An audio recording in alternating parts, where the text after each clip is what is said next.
जीवन में जब कभी ऐसा वक़्त आ जाए, जब लगे कि चारों तरफ सन्नाटा हो गया, जिसे हम सबसे ज़्यादा प्रेम करते हैं, उससे हम बिछड़ गए या वो हमें छोड़कर चला गया या उसका देहांत हो गया, तो कैसा प्रतीत होता है?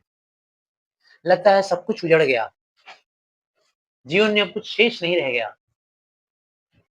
मानव निराशा की तरफ उन्मुख हो जाता है और जो मन के अंदर दुखदायी भावनाएँ हैं, वो प्रबल हो जाती हैं।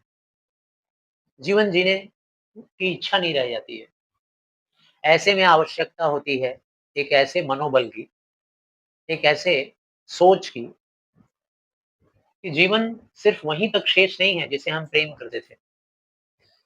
जीवन में और भी कई उन्माद हैं, और भी कई विषय हैं जिसके ऊपर केंद्रित होकर हम लोग फिर से जीवन का आनंद ले सकते हैं, जीवन में रुचि ले सकते हैं क्योंकि जीवन अनमोल है, बार-बार नहीं मिलता है। कुछ ऐसी ही बात समझाना चाह रहे हैं हरिवंश राय बच्चन जी अपनी बहुत ही खूबसूरत कविता में अंधेरे का दीपक। कविता का सार मिलता-जुलता है। क्लास 10 वेस्ट बंगाल बोर्ड में है एक कविता, नीड़ का निर्माण फिर। उस कविता से मिलता-जुलता है इस कविता का भी भाव। अंधेरे का दीपक शीर्षक से ही समझ में आ रहा है अंधेरा, यानी जीवन में वह समय जब हमारा कोई प्रियजन हमसे दूर चला जाए, उसकी मृत्यु हो जाए। यह कविता उन्होंने लिखा था जब उनकी पत्नी श्यामा का देहांत हो गया। मात्र 14 वर्ष की आयु में विवाह हुआ था श्यामा का इनके साथ, तब ये 19 वर्ष के थे और 10 साल का वैवाहिक जीवन वह जी पाई। टीबी की बीमारी हो गई और श्यामा की मृत्यु हो गई। 24 या 25 वर्ष की अल्प आयु में। जब तक वो जीवित रही, इनका वैवाहिक जीवन बहुत ही सुखमय था, संतोषप्रद। लेकिन उसकी मृत्यु के बाद इतने उदास हो गए, इतना नीरस हो गया ये संसार, जटिल हो गया जीवन जीना उनके लिए। तब उन्होंने एक दोबारा संकल्प लिया, उस अंधेरी दुनिया में दीपक जलाने का। दीपक जलाने का तात्पर्य फिर से नव गति ले आने का, नव लय ले आने का, एक नयापन, नवीनता ले आने का क्योंकि जीवन अनमोल है। इसे हम अपने प्रियजन के दुःख में रोकर, संताप करके व्यतीत नहीं होने दे सकते, नुकसान नहीं कर सकते जीवन का। और फिर अपनी पत्नी श्यामा की मृत्यु के 5 वर्ष बाद अपनी पत्नी श्यामा की मृत्यु के 5 वर्ष बाद एक रंगमंच की नायिका, गायिका, स्टेज एक्ट्रेस जिनका नाम तेजी था, सिख महिला थी, तेजी, तेजी सूरी, उनसे इनका संबंध हुआ हरिवंश राय बच्चन का और फिर से उनके जीवन में वह नयापन लेकर आई, फिर से जीवन में खुशियाँ लेकर आई और तेजी बच्चन वो बनी। उन्हीं दोनों के संतान हैं अमिताभ बच्चन, अजिताभ बच्चन। अमिताभ बच्चन सदी के नायक हैं, सभी जानता है, कौन नहीं जानता है। माता से गुण मिला है एक्टिंग करने का, गाना गाने का, पिता से गुण मिला है कविता करने का।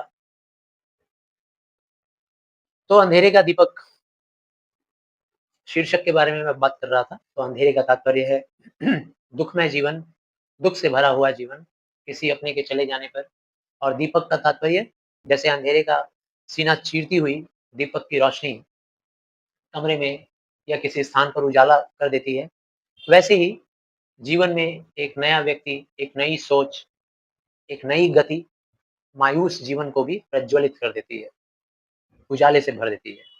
यही शीर्षक है। आइए हम लोग कविता की ओर ध्यान दें। है अंधेरी रात पर दीवा जलाना कब मना है? प्रश्न। कल्पना के हाथ से कमनीय जो मंदिर बना था, भावना के हाथ से जिसमें बितानों को तना था, स्वप्न ने अपने करों से था जिसे रुच से संवारा, स्वर्ग के दुष्प्राप्य रंगों से रसों से जो सना था, ढह गया वह तो जुटाकर ईंट पत्थर कंकड़ों को, एक अपनी शांति की कुटिया बनाना कब मना है अंधेरी रात पर दीवा जलाना कब मना है। ये पहला स्टैंजा कंप्लीट हुआ। अब इसकी व्याख्या सुनिए। है अंधेरी रात, कल्पना कीजिए कि अंधेरी रात है। किसी भी अंधेरी रात में जब आपके आस-पास आप नहीं देख पा रहे हैं, आप भयभीत हो रहे हैं, आप संदेह में हैं, दुविधा में हैं कि क्या है मेरे आस-पास, मैं किस दिशा में जा रहा हूँ, किस गति से चलूँ? तो ऐसी अंधेरी रात में दीवा जलाना कब मना है? किसने मना किया है भई आपको कि आप दीवा ना जलाएँ? दीवा मतलब दिया, लैंप, रोशनी ना जलाइए, रोशनी अपने आस-पास ना रखिए, किसी ने मना किया है क्या? इस प्रश्न के ज़रिए वह एक जैसे आप लोग पढ़े होंगे एसर्टिव टू इंट्रोगेटिव चेंज करना। जब इंट्रोगेटिव ना में रहता है, तो एसर्टिव हाँ में होता है और इंट्रोगेटिव हाँ में रहता है, तो एसर्टिव ना में होता है। तो देखो यहाँ पे क्वेश्चन है हाँ में, कब मना है? यानी कि आंसर निकलेगा ना में, नहीं मना है। अंधेरी रात में दिया जलाना मना नहीं है, आप ज़रूर जलाइए, अंधेरे को उजाले में परिवर्तित कीजिए। कल्पना के हाथ से इन पंक्तियों में कवि अपने अतीत की बात करते हुए कहते हैं, अपने वैवाहिक जीवन जो उन्होंने श्यामा के साथ गुज़ारा था, अपनी पहली पत्नी के साथ। कहते हैं कल्पना के हाथ से कमनीय जो मंदिर बना था, कल्पना के हाथ से जैसे मानो ही मज़दूर होता है, मज़दूर अपने हाथों से मंदिर का निर्माण करता है, भवन का निर्माण करता है जिसमें मनुष्य रहता है। तो प्रेम जिस मंदिर में रहता है वो बहुत ही पूजनीय मंदिर है। अपनी पत्नी के प्रति प्रेम को दर्शाते हुए कह रहे हैं कि मैंने अपनी कल्पना के हाथों से एक कमनीय मंदिर बनाया था। कमनीय मतलब बहुत ही खूबसूरत मंदिर बना था, मेरे कल्पना रूपी हाथों से। खुद के हाथों से नहीं बनाया था, समझ रहे हो ना? कल्पना में मैंने एक मंदिर बनाया था। भावना के हाथ से जिससे वितानों को तना था। अब घर, घर नहीं होता है कब तक? जब तक उस घर में भावनाएँ ना हो, फीलिंग्स ना हो। ईंट पत्थर का भवन बना दिए, क्या वो घर कहलाएगा? नहीं। उसके अंदर रहने वाले सब एक-दूसरे से भावनाओं से जुड़े रहने चाहिए, अटैचमेंट होने चाहिए सभी के बीच में। तो मैंने भी अपने कल्पना के हाथों से एक घर बनाया था। उस घर में मेरी पत्नी और हम एक-दूसरे के प्रति भावना से जुड़े हुए थे, जिसमें वितानों को तना था। वितान का मतलब होता है तंबू या टेंट या छत। छत तान दिया गया है, भावनाओं का छत। कल्पना के हाथों से घर बना और छत उसका किससे बना था? भावना से। भावना एक ऐसी चीज़ होती है जो लोगों को मुश्किलों से बचाती है, धूप से बचाती है, सर्दी से बचाती है, गर्मी से बचाती है। कहने का तात्पर्य हमारे संबंध हमें मुश्किलों से, परेशानियों से बचाते हैं, दुविधाओं से बचाते हैं। स्वप्न ने अपने करों से था जिसे रुचि से सँवारा और हम दोनों ने सुंदर सपने देखे थे, मैं और मेरी पत्नी। कितने भावनात्मक मेल था दोनों में कि हम लोगों ने सुंदर सपने देखे थे भविष्य के, कि भविष्य में हम ऐसे रहेंगे, हमारा ऐसा दुनिया होगा, ऐसा संसार होगा, हमारे बच्चे ऐसे होंगे।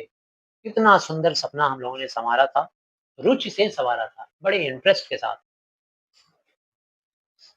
स्वर्ग के दुष्प्राप्य रंगों से रसों से जो सना था, कितना सुंदर सिम्बोलिज़्म है, कितना सुंदर इसमें उपमान है।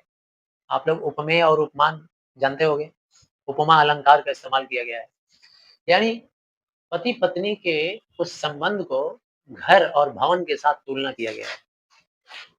कल्पना के हाथों से घर बना, भावनाओं की छत लगी, सपनों के हाथों से हम लोगों ने उसे सँवारा।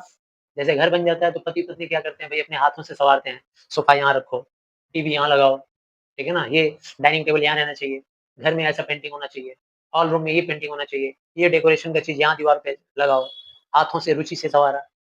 स्वर्ग के दुष्प्राप्य रंगों से, दुष्प्राप्य का मतलब होता है बड़ी प्रॉब्लम्स से, बड़ी तकलीफ से जो चीज़ हम लोग प्राप्त करते हैं, उसे कहते हैं दुष्प्राप्य। तो स्वर्ग के दुष्प्राप्य रंगों, यानी कि उसे उस घर को हम लोगों ने ऐसे रंगों से पेंट किया था, जो रंग यहाँ-वहाँ नहीं बल्कि स्वर्ग में मिलते हैं। सब कल्पना की बात हो रही है। जैसे स्वर्ग से पाने वाली कोई चीज़ को पाने में कितना तकलीफ होता है ना? बहुत तकलीफ है। स्वर्ग का कोई चीज़ हम लोग पा जाएँगे क्या? कभी नहीं पाएँगे। कल्पना में स्वर्ग वाला चीज़ को हम लोग प्राप्त करके लाए, वो रंग, वो पेंट, जिससे हम लोगों ने अपने घरों को पेंट किया, सजाया, सुंदर बनाया। ढह गया वह तो जुटाकर ईंट, अब ढह गया वो घर। ढह गया का तात्पर्य पत्नी श्यामा चल बसी। घर टूट गया सपनों का, वह मंदिर। जब टूट गया तो क्या ईंट जुटाकर, पत्थर कंकड़ जुटाकर एक अपनी शांति की कुटिया बनाना कब मना है? सुंदर घर गिर गया, तो क्या ये मना है क्या? कि हम लोग शांति से जीवन जीने लायक एक छोटी-सी कुटिया ना बना लें खुद के लिए?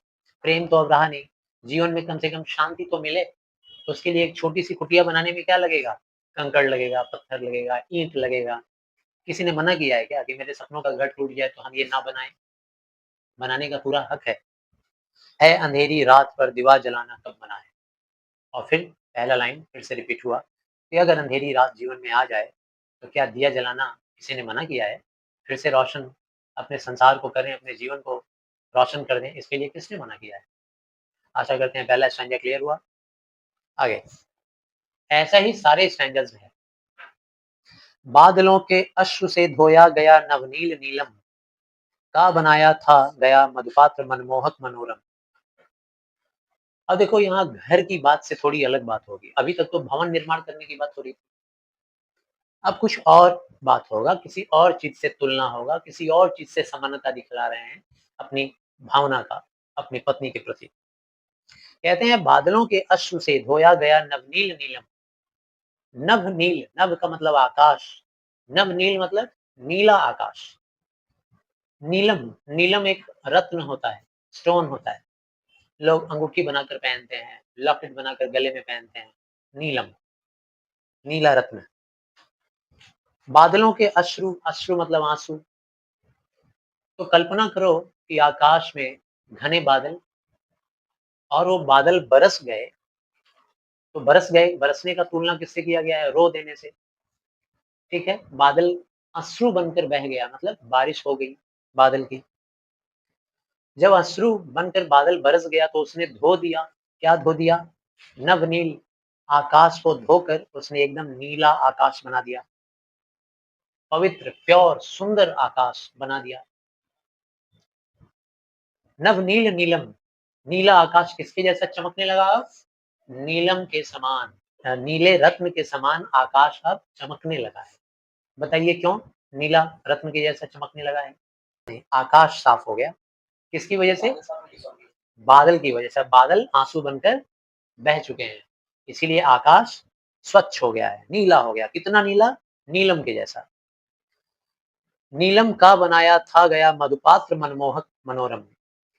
बिल्कुल वैसा ही जैसे कोई मदिरा पान करने के लिए कल्पना करो कि नीला पात्र लिया जाए, बहुत ही महंगी ग्लास, नीली ग्लास, नीलम जैसा मदिरा पीने के लिए, मधु पीने के लिए। मधुपात्र, मधु का मतलब मैं यहाँ पर मीठा शहद नहीं मान रहा हूँ, मदिरा मान रहा हूँ। क्यों? इनकी एक कविता है मधुशाला, जिसमें मधु का मतलब मदिरा है। तो मदिरा पीने के लिए नीलम के समान जैसे पात्र होता है ना, वैसा कल्पना कीजिए। सुंदर सा नीला पात्र, मनमोहक, मन को मोह लेने वाला पात्र, उसी के जैसा आकाश हो गया है। प्रथम उषा की किरण की लालिमा सी लाल मदिरा। अब कितना सुंदर कंपैरिजन है। जैसे नीले पात्र में, जो नीला पात्र नीलम जैसा चमक रहा है, एकदम शाइन कर रहा है, चमचमा रहा है। उसमें अगर हम लाल-लाल व्हिस्की डालें, मदिरा डालें, कैसा कॉम्बिनेशन होगा कलर का? नीले पात्र में लाल मदिरा। बिल्कुल वैसा ही कंपैरिजन है किसका? आकाश नीला हो गया है और उस नीले आकाश में उषा की पहली किरण, उषा की जो पहली किरण होती है कैसी होती है? लाल होती है। तो कल्पना करो कि नीला आकाश और उसमें उषा की लाल-लाल किरण थी, उसी में चमचमाती नौ घनों में चंचला सम। और वह उषा की किरण उसमें ऐसे चमक रही थी जैसे चंचला, चंचला सम, सम मतलब समान, चंचला के समान चमक रही थी। चंचला का मतलब होता है बिजली, बिजली के समान। जैसे बिजली चमक उठती है ना बारिश के समय में, वैसे ही कौन कहाँ चमक रहा था? बताओ जल्दी से? उषा, उषा की किरण, सुबह-सुबह का जो किरण होता है, वह चमक रही थी कहाँ? नीले आकाश में। वह अगर टूटा मिलाकर हाथ की दोनों हथेली। अब मान लेते हैं कि वह नीला कंटेनर, नीला पात्र नीलम का, जिसमें मदिरा डाला गया है पीने के लिए, मान लेते हैं अगर वो टूट ही गया, अगर हाथ से छूट गया और वो टूट गया, तो क्या मदिरा पीना छोड़ देंगे? तो क्या कुछ पीना ही छोड़ देंगे? तो क्या आनंद लेना छोड़ देंगे? अरे टूट गया तो क्या हुआ? वह अगर टूटा मिलाकर हाथ की दोनों हथेली, अगर वो टूट गया तो क्या हमारी ये हथेली नहीं है? दोनों हथेलियों को यूँ मिला लेंगे और यूँ आनंद ले लेंगे, है ना? अंजलि से आनंद ले लेंगे। एक निर्मल स्रोत से, स्रोत का यहाँ क्या मतलब है? वॉटरफॉल, कोई झरना, निर्मल जहाँ स्वच्छ जल मिलता हो ऐसा कोई स्रोत मिल जाए, तो वहाँ से क्या अंजलि लेकर पानी नहीं पी सकते क्या? तृष्णा बुझाना कब मना है? तृष्णा मतलब प्यास। अगर हमें प्यास लगी हो, तो मना किया है क्या किसी ने? तुम्हारा नीलम वाला ग्लास टूट गया, व्हिस्की जिससे पीते थे, तो अब पानी नहीं पियोगे? अपना प्यास नहीं बुझाओगे? प्यास बुझा ही सकते हैं। तो फिर से आप देख रहे हो कि इस कविता में आशावादी भावना नज़र आ रही है, कवि की, हरिवंश राय बच्चन की। वह हमारे अंदर आशा का स्रोत भर रहे हैं, मानव जीवन के अंदर संचार कर रहे हैं, यह समझाते हुए कि अगर हमारा सोचा हुआ स्वप्न टूट गया, अगर हमारा हृदय टूट गया, तो हृदय को फिर से बसाने को कौन मना किया है भाई? जीवन बहुत ही रेयर है, बहुत ही दुर्लभ है जीवन। इस दुर्लभ जीवन को यूँ ही मत ज़ाया कीजिए, किसी की याद में सोच-सोच कर व्यर्थ मत बीत जाने दीजिए। उसके लिए दुःख ज़रूर रखिए जो चला गया, लेकिन सारा जीवन रो-रो कर जीवन को नष्ट कर देना यह मूर्खता है। तीसरा स्टैन्ज़ा, क्या घड़ी थी एक भी चिंता नहीं थी पास आई। कवि बच्चन जी अपने अतीत में अपनी पत्नी की स्मृतियों को ध्यान में रखते हुए कहते हैं, क्या वह घड़ी थी, क्या समय था, क्या दौर था, एक भी चिंता नहीं थी पास आई, जिसे हम बेहद प्रेम करते हैं, जिसे हम सराहते हैं अपने जीवन में, जिसकी प्रशंसा करते हैं, जिसके नज़दीकी के लिए हम व्याकुल रहते हैं। जब वो व्यक्ति हमारे नज़दीक रहता है, तो चिंता नहीं आती है जीवन में। जैसे एक प्रेमी, एक प्रेमिका जो एक-दूसरे को पसंद करते हैं, जब वो एक साथ रहने लगेंगे तो कोई चिंता नहीं फिर। जीवन के सारे कष्ट झेल लेंगे। जीवन की कितनी भी बड़ी दुविधाएँ और दिक्कतें आएँगी, उसे हम फेस कर लेंगे। ऐसा प्रतीत होता है, ऐसा लगता है। वही याद करते हुए कहते हैं, क्या घड़ी थी, एक भी चिंता नहीं थी पास आई, कालिमा तो दूर छाया भी पलक पर थी न छाई। अरे भाई कालिमा की तो बात ही छोड़ दीजिए। कालिमा मतलब काली माँ नहीं, कालिमा मतलब काला अंधियारा। जीवन में अंधेरा, जीवन में दुःख भरा समय की तो बात ही छोड़ दीजिए। जब प्रेमी-प्रेमिका एक साथ रहते हैं, जब पति-पत्नी जो एक-दूसरे को प्रेम करने वाले पति-पत्नी होते हैं, जब एक-दूसरे को प्रेम करने वाले पति-पत्नी जब एक साथ रहते हैं, तो कुसी किसी भी प्रकार की दुश्चिंता नहीं होती है। कालिमा तो छोड़ ही दीजिए, बुरा वक़्त, उसकी उसका बुरा साया भी नहीं आता है। छाया भी पलक पर थी न छाई। छाया मतलब बुरा साया, है ना? बुरा वक़्त तो छोड़ो, उसका साया भी नज़र नहीं आ रहा था। इतने खुश थे हम लोग। आँख से मस्ती झपकती, जब-जब मैं अपनी पत्नी की आँखों में देखता था, तो उसकी आँखों से मस्ती झपकती थी। हमेशा वो खुश रहने वाले अंदाज़ में रहती थी, मुस्कुराती, चंचलता उसकी आँखों में। हमारे लिए कितना स्नेह, कितना प्रेम, अपार प्रेम की मूर्ति। बात से मस्ती टपकती, बातों में भी मस्ती टपकती। मेरी पत्नी की आँखों से भी मस्ती झपकती थी, बातों से भी मस्ती टपकती थी और हँसी, हँसी की तो बात ही छोड़ दीजिए, हँसी तो उसकी ऐसी थी, मुस्कान ऐसी थी, जिसे सुन बादलों ने शर्म खाई। इस तरह से खिलखिलाकर हँसी थी कि उसकी वो खनखनाहट भरी हँसी बादल जब सुन लेते थे, तो बादल शर्मा जाते थे। बादल एक प्राकृतिक एजेंट है। प्राकृतिक एजेंट के साथ तुलना हो रही है पत्नी के मुस्कान की, हँसी की। ऐसे हँसती थी कि बादल भी शर्मा जाता था। जैसे कई लोग तुलना कर सकते हैं, चाँद भी शर्मा जाता था। वो मेरी प्रेमिका इतनी खूबसूरत है कि भाई उसे देखकर चाँद भी शर्मा जाता है। ये क्या कह रहे हैं कवि? बादल भी शर्मा जाते थे। वह गई तो ले गई उल्लास के आधार माना। अब माना कि मेरी पत्नी अब नहीं रही, मेरा साथ छोड़कर इस जीवन में मुझे अकेला छोड़कर वह चली गई। माना कि वह चली गई, वही मेरे जीवन के उल्लास का आधार थी। उल्लास यानी कि खुशी का आधार। मेरे जीवन में उत्सुकता का आधार, मेरे जीवन में ऊर्जा का आधार वही थी। अब नहीं रही, माना, पर अस्थिरता पर समय की मुस्कुराना कब मना है। लेकिन ये जो मुझे छोड़कर चली गई, ये मेरे जीवन का एक अस्थिर समय है। उसी को अस्थिरता को बोला गया है अथिरता। अस्थिरता मतलब अस्थिरता। जीवन में कई बार ऐसा होता है ना कि हमारा जीवन अस्थिर हो जाता है, उल्टा-पुल्टा होने लगता है सब कुछ। तो मेरी पत्नी जब मुझे छोड़ गई तो ये जीवन में सुगमता तो है नहीं, अस्थिरता है। तो कभी भी जीवन में अस्थिरता आ जाए, तो मुस्कुराना किसी ने मना किया है क्या? कष्टप्रद समय में मुस्कुराना ही सबसे बड़ी बहादुरी की बात होती है। दुःख के समय मुस्कुराना ही सबसे बड़ा चैलेंजिंग होता है।